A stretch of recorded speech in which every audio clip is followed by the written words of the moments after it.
So, welcome, living legend, Pete Waterman. Thank you very much for agreeing to do this. It's good to see you, mate. It's as people may or may not know, you and I used to work together a wee while ago, but we'll not go over that, shall we? Christ, it's a long time ago. John, it's a long time ago, isn't 30 years ago now. Oh, that long? Yeah. Good grief. Yeah. That's when music was still music. Yeah, absolutely. We've just been chatting about that, haven't we? You still had to play your instruments, The only piece of technology we had was a drum machine. Yeah. And this actually is my original drum machine. So is this the stuff out of the old PWL studios in London? All of this is the old PWL studios, Manchester and London. Yeah. And London, yeah. Brilliant. We should just explain, we're in deepest Cheshire now, aren't we? We're at your home. Yes. So again, thank you for the hospitality. No, pleasure. So, talking about real music, you're going to be hosting the Saturday, which is the Royal Philharmonic Concert Orchestra. Yeah. With classical musicians, with a full 40-piece orchestra playing the music from the movies. Does it feel as though you're getting back to your roots a little bit by getting into this? Yeah, well, theatre, film music has always been important. Mm-hmm. And I guess that, it's the closest you get to classical music. Yeah. And we were not averse to using a bit of classical music in our productions. Yeah. Spin Me Round had a bit of Wagner in it. Really? Yeah. I never recognised that. We used Ride of the Valkyries as a string section because then, sampling was new. Mm-hmm. You could only sample for about 1.5 seconds. You certainly couldn't do like now. You couldn't get the stems. So you literally had to get the record and sample it into the Fairlight and play it. Right. And do you think it's going to be a bigger sound with the 40-piece orchestra than you get with a live concert? Oh, yeah, absolutely. I mean, you can't, no matter what you do, you can't beat live musicians, particularly in an orchestra. Yeah. The volume of an orchestra is in itself a completely different dimension. Mm. I don't care how good we are with the sound equipment these days. 40 people playing live is still far more exciting than 40 people playing on a recording and you playing it back. And it must be more creative, surely, having so many musicians on stage. Yeah, and of course, the problem you get with classical musicians is pop music is a little bit alien at times. Mm. And I do remember doing. I wanted when we had Steps, I wanted to do an overture to their shows, right? Which was a medley of songs before they came on, mm-hmm. and using a full orchestra, but literally trying to get French horn players to play pop music is pretty difficult, because you then start to learn, the limitations of real instruments. Yes. It's very different. So you can play on a synthesizer, French horn. You can play anything. Mm-hmm. So you do a demo and say to the French horn player, "This is what we want." And they go, "Well, I can't play that." Right. It's like when we got the first drum machines, we could triple the bass drum. Well, no bass drummer can actually kick that fast. So you sort of got to compromise between what you can do electronically and what you can do physically by playing an instrument. Right. And some of the tracks, like Skyfall, for instance, mm-hmm. It's a combination of orchestra and technology. And is that moving forwards? Is that stultifying the scene? No, I think it moves it forward. Yeah. I mean, Pirates from the Caribbean and Hans Zimmer is a classic. Mm-hmm. That's classical music to me at its best. Yes. Where you've got what classical musicians could not do, but you've got it in a classical setting. So it's just John Williams does it. Mm-hmm. Hans Zimmer takes it one stage further. And what do you think is the difference between those classical composers and the way that you guys used to make records when you started? Well, they were more pure than we were. They didn't have technology. I mean, the pianoforte was technology. Right. Up until the pianoforte, music was quite stymied. Mm-hmm. It was quite pure. The pianoforte came in and it expanded it. And then when technology came in the late 70s, early 80s, it expanded it again. Yeah. And we've expanded it again. Now we can, get the original tracks and electronically change them. So this is a classical afternoon, basically, on the Saturday at Blackpool. What kind of people do you think that music will appeal to? Is it going to be the stereotypical tweed suits and long dresses? Is it going to be families? What do you think is the appeal of the Royal Philharmonic? Oh, the great tunes. People love great tunes. Yeah. I mean, people will know the tunes from the movies, but when they see it live, played by an orchestra, it's a different experience. Yeah. And I think that's what they're going for. They're going because you can play the record, but when you see it live, yeah, it's a whole different experience. It comes at you from different directions, doesn't it, with a big orchestra? Well, it sounds all round. Yeah. You're not only getting what's coming out the speakers, but you've got what's coming off the stage as well. That's your ears are picking up a different experience, and there's a skill, and the engineers that record classical music, and even people like Hans Zimmer, it's a completely different sonic experience, because they can actually do things that you can't do in a recording studio. They can actually move things around the orchestra, right, and change the balance of what you're listening to. Yeah. So we all used to record big tracks at big studios for a reason. PWL didn't have a big studio, so if we wanted to record like a big string section, you had to go somewhere else, because the ambience of the room makes a difference. Yeah. So here you are at Blackpool Cricket Club, and you've got that effectively massive gap to hear all that sonics. It's a big difference. That's why we all went to Abbey Road, because Abbey Road and Air Studios, and I think what it's called, there was a big sound stage at Sam West as well, wasn't well, there was the big one that everybody used in the 50s, 60s and 70s was up at Wembley. That was where all the big films were filmed. I mean, a live orchestra with a film in the background, and they played live to the track. And that was because the studio was massive. I mean, massive. Right. I mean, nowadays you there's probably 3 sound stages left that can do that. Yeah. Well, that's the point, isn't it? Yeah. I mean, because we can produce things on computers, we can do it in our back bedroom. You don't need the big rooms anymore. You can't get that ambience. I remember we went to New York to record the full orchestra for Bananarama. Right. It's a completely different experience, because the sound engineers don't think like we think, because because you can place a microphone anywhere, and you can do anything on the desk. You can change the frequencies. You can put lows and highs and mids in. Yeah. But they do it by moving the players around. Right. So it's a completely different skill set. And how did the singers respond to working with the live orchestra? Because you've worked with some of the biggest singers in the world, haven't you? Oh, they react very differently. I mean, when we were recording Bananarama, Frank Sinatra walked in. Really? Yeah. Because he knew all the players. Right. And he was the session. We used to have what we called a fixer. Yeah. And the fixer booked the players. Right. And so she'd booked.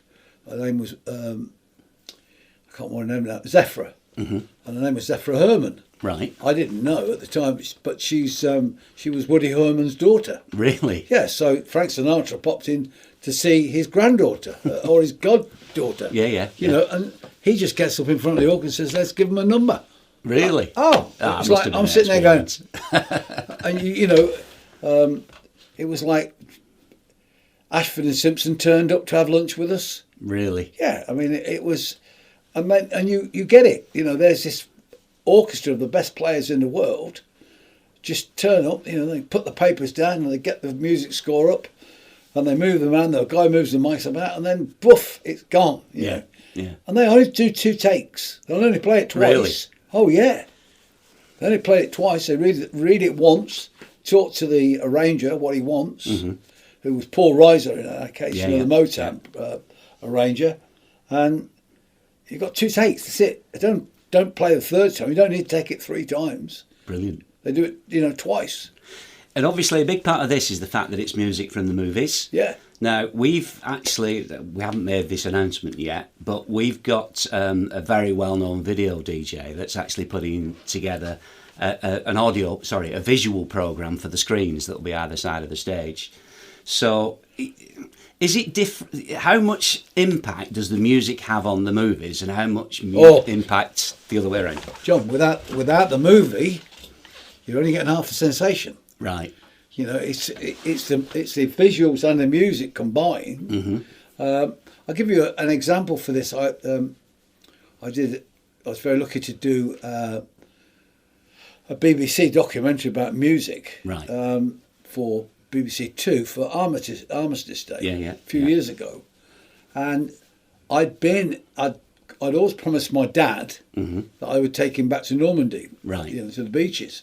He died, unfortunately, before I could take him back, but I went anyway. Yeah. And every day at 4:00 there's a fly past and there's a service. Right. And there's a minute silence.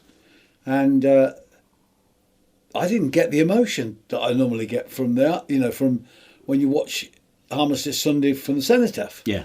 Because there was no music. Really? Yeah.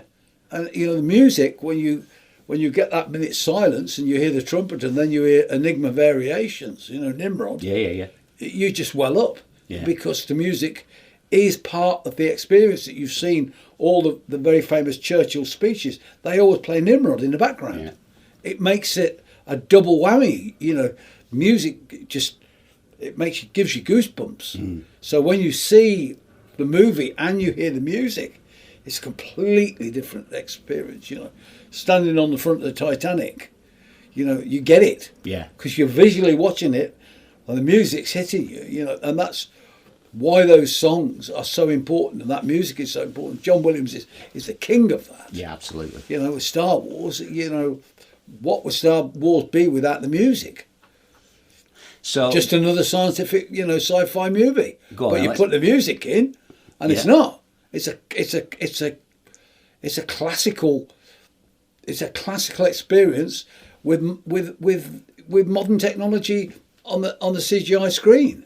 So who would you classify now as being the greatest music for movie composer? Oh, John Williams. Really? John Williams and Hans Zimmer. Yeah. Without a question. I mean, I worked with Hans many, many years before, Right. when he had the snake runs Yeah. in North London, and Hans was always way ahead. And Because he did the Pirates of the Caribbean, I think. Pirates of didn't the he? Caribbean. I mean that to me is one of probably the best non-John Williams piece of classical music in the last half century. Yeah. I mean, that just is. Well, I mean, you could use that. You can use that piece of music for anything. Mm-hmm. It just works. I've used it in railway videos. Really? Yeah, because it's just so descriptive. Right. And the other act that we've got on the show is Calabro, the guys from Britain's Got Talent. Did you work with them? Have you come across them? I didn't work with them. They were before you, me. weren't they? Yeah. I mean, basically, they're 5 young guys, and yet they're not doing modern pop music. They've gone back, as Robbie Williams did with the swing stuff. Yeah. They've gone back and found excitement in. Well, in that's that music. Simon. I mean, Simon is a Sinatra fanatic. Really? Oh yeah. I mean, in his home, he's got big pictures of all those stars. Right. And so Simon would have been brought up on swing music. Yeah. I think his dad was a big fan. Yeah. And so you can see that when that comes on, again, it's about tunes. Mm-hmm. They're singing great tunes. Yeah. And you know what? Great tunes will always, always, always work. Yeah. And you can do them in any style. You can do them in Yeah. a reggae style. You can do them in a classical style. Because they're great songs. They're not 50 songs put together to try and make one song so it sounds bitty. It's a song that has a start, a middle, and an ending. Yeah. I think the nice thing about this as well is it's not something that's being done to make loads of money for promoters. This is an event that's a not-for-profit event. No, it's for the cricket club and To its help the facilities. cricket club, yeah. And of course that brings young people in. It gives them the opportunity to go to Blackpool Yeah. and participate. And these times where mental health is a major issue, Yeah. after 14 months of lockdown, anything that communities can do to bring people together, choirs, music, it's cricket, football, it's an amazing tool. You know, Brilliant. And I just think that music is it. You see, the thing about music is you always remember where you heard it first. Yeah. It's got instant recognition. You can always go, "Oh, I heard that in the car," or "I remember this person playing it." You know where you were, Yeah. and it's instant memory for you. You know, whether you were a kid or whether you were 50, whether you were 80. Yeah. You know, you remember it. Brilliant. So are you looking forward to your day out in Blackpool, Pete? That's like going home for me. I mean, my God. I mean, there's so many shows in Blackpool. Blackpool was good to me. Yeah. Yeah. And obviously, when we're talking in that Hitman and Her period, for a kid that grew up with Blackpool as the mecca to go for in the summer, you know, the fact that you're actually performing at Blackpool was like you reached almost, you know, the pinnacle of your career because you were at Blackpool. Yeah. And so, you know, I used to drive home after the show at 2, 3 in the morning and think how lucky I was to be, you know, in Blackpool, you know. And I think we used to go there 4 times a year. Yeah, yeah. Because it's very different. You know, when I've done shows on the front at Blackpool, you know, they were always amazingly received with Little Mix and Rick, you know. Yeah, yeah. You know, it's the entertainment mecca of the North. I mean, Absolutely. You know, it's legendary. So to go to the cricket club here, this is to me, this is like, it was a no-brainer. You know, when I was asked to do it, it was like, of course. Brilliant. Because it's a spiritual home of entertainment. Certainly for anybody like me who lives in the Midlands and the North, Blackpool is the mecca. Yeah. Well, funnily enough, everybody we've spoken to has said the same thing. Yeah. We spoke to Peter Hook from New Order, who couldn't wait because he used to go when he was a kid. Yeah. We spoke to David Arnold, who's the conductor for the Royal Philharmonic, who just can't wait to get on one of the donkeys on the beach. Yeah. It has that attraction, you know. We've said it before. We took Erasure there a few years ago. The only reason they went was because it was Blackpool. Yeah. So it's our childhood an icon, memories, isn't it? Yeah. You know, and for me as a railway fan, I mean, absolutely. Blackpool at one time was unbelievable. Yeah. What a railway station that was! I mean, you know, at one time on a Saturday, they could have up to 150 special trains. You know, they were parked up all the way down the line. You know, you just stood on the station, you filled your book full of numbers. It was amazing, you know, and the organisation, you know, of the specials was tremendous. Yeah. I mean, I doubt whether you could actually do it now. Well, in its heyday, they got hundreds of thousands, didn't they? Yeah, I mean, they were having like 20 trains, 40 trains now. That's one every 2 minutes. Yeah. And they were getting them in, getting people off, onto the beach, pulling the train, another one would come in. Well, you know, that's almost now impossible because you can't do that anymore. So, you know, we were lucky enough to be in an era when the infrastructure was massive enough to allow it. Yeah. And then, of course, Blackpool went in decline, and all that infrastructure got took out. You know, I remember playing the big ballroom there, the Tower Ballroom. Yeah. I mean, you know, that was amazing. You know, we worked for Mecca. It still is. Yeah, to we be worked for honest. Mecca, but you never thought you'd be DJing at the Tower Ballroom. Yeah. You know, there am I. You know, we're probably 3,000 people in there. And I'm sitting there thinking, look at the size of this place, you know. And I'm used to like 1,200 at the Locarno in Coventry, you know. And suddenly you look at this and you think, people are there, you know, from all over Britain. You know, you have the Scottish weeks, and you have the Northern weeks, the Midland weeks. Yeah. Oh, it's just unreal. So you're obviously still passionate about the music. Have we got any more music to come from Pete Waterman from PWL? Oh, I don't think so now. I mean, I think that. You know, I'm quite happy just, you know, sticking with what I do, and trying to help people enjoy music more and more. Yeah. I mean, I've been doing this for 50 years. You know, it's been amazing for me, but I've watched the changes. Yeah. And I talk to modern artists all the time, and it's nice to see that there is so much music out there, and now with streaming, music is more available than it's ever been before. I mean, if you'd have said to me a cycling manufacturer would be the biggest payer, Peloton brings in so much money, and TikTok, right, it dwarfs whatever record sales did. We're in a different world now. Yeah, it's changed shape, hasn't it? I mean, the whole streaming thing, the fact that you don't listen to the radio like you used to. Yeah. You can turn on your favourite webcast. But you know what, John? I miss that. What I miss most is that a DJ would come on and play what he thought was going to be a hit. You could go, nah. Now, you've got no choice. I mean, if Justin Bieber issues a song, it's going to be number one on the stream, because the stream's going to put it on the front page. Yeah. Because they know they're going to get 5 million hits straight away. Well, I don't care who you was. Even when you were number one in the charts, if you put the follow-up single on and they didn't like it, they didn't play it. It's not the way it works with streaming. No. I mean, to be honest, this is a whole different conversation, which I'd love to go into. But the big radio stations have got... They don't seem to have the character that they used to have. Well, because it's all statistics. Everything now is about algorithms and statistics. And radio is particularly frightened of losing its audience. So you can hear the same song over and over again all day. Yeah. Now, that may be good for some people, but for me, I'm looking to hear lots of things. I want to hear lots of things.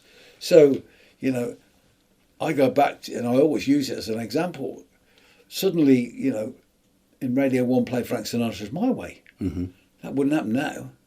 And I went out and bought My Way because I thought it was brilliant. Yeah. You wouldn't do that now. You wouldn't have an R&B station play Frank Sinatra. No. When we went with Rick Astley to the States, we didn't get on the white stations, we got on the black stations. Yeah, I remember. But we didn't show that Rick Astley was white. Because it wasn't about what he looked like, it was about what the record sounded like. Well, they thought it was the Luther Vandross guy, didn't they? Yeah.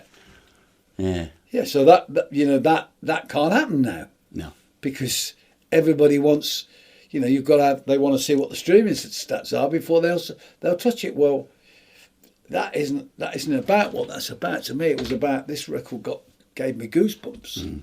And I heard it and went, what's that? I didn't Shazam it. I went down the record shop and said, I've heard this record, what is it? Yeah. And they would know. I mean, all the record shops, they would know. Well, they were knowledgeable, weren't they? They knew their stuff. Yeah. I mean, when I had my record stores, you had people come in on the Friday after Top of the Pops, and they wouldn't know what the track was called, but they'd say, I saw this record on Top of the Pops last night, and it goes like this. And you had to know it. You had to know it. So, your record shop were the experts, because they knew, they had to watch Top of the Pops. Because they ordered their records up there, but they also knew what was being played by which radio station. And there was a chart, and you could look at the chart and see what had jumped up that week, which gave you an indication. And you wanted that chart because it was almost a gratification that you'd picked the right record. Yeah. It was you. I told you that 6 weeks ago when it first came out. I heard it, so that'll be number one, and it is. It was. You were right. You went to your mates and you went up in their estimation. I've had that 6 weeks. Yeah. You didn't want to follow the trend of what everybody else do. You were looking, absolutely. You were looking for the first one, wasn't as a DJ. You were looking for tracks that you get 6 to 8 weeks playing before it became so popular that every DJ was playing it. Yeah. That's how you filled your ballroom. Yeah, absolutely. That's what you were. You were an A&R guy. That's how I started. It was like, a guy came from a record company with a freebie, and I went, nah. Well, what are you playing? I've never heard any of these. Yeah, but I've got 1,200 people in. Absolutely. And then we used to take the labels off so that HMV didn't order the records until we'd sold enough of them. Yeah. Do you miss those days? No, not really. I mean, because music is more accessible now.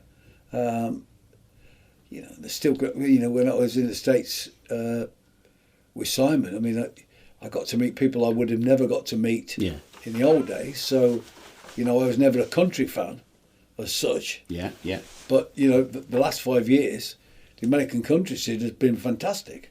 And so... Well, it's broadened out, hasn't it? It's Yeah, not yeah, as because it was. they've taken over the pop mantle. Yeah. But we had, the country guys have taken that over.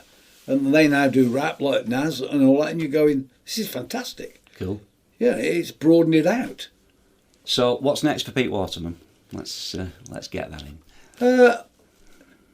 I think you know, doing more shows, talking about music. Yeah. And showing people, you know, the reason why we're doing Blackpool is that every song you will hear on that night is a great song. Yeah. You know, there's not one duff song on there. Yeah. Okay, so you're going and it's pure joy, and it's pure joy, and that's what music does. You know, whether it be a sad moment where you literally are crying because the music's so great, or whether it's you're jumping up and down getting excited because it's so great. That's what music does, and I guess my job is to say to people there's more, you know, there's more to music than you think. Yeah. And after the last 14 months, we can actually lift people back up with music. Yeah, they need that release valve, I think. You know, we spent 50 years of our lives in nightclubs. Yeah. You know, we were there every night entertaining, and you go home at the end of the night, and if you kept a packed dance floor, they'd be back the next week. If you didn't, they wouldn't book you. Yeah. You know, it was simple. That we knew our job. Our job was to entertain the audience. You know, if you could fill, you know, if you had 1,200 people in by 8 o'clock or 9 o'clock, the manager was going to pay you. Yeah. You got a job for the next couple of weeks. If you cleared the dance floor, you know, your career was very quick. Absolutely. Pete, it's been an absolute pleasure. We shall look forward to seeing you next week, Saturday, for the Royal Philharmonic. Thank you very much indeed. And I'll probably enjoy it more than anybody there.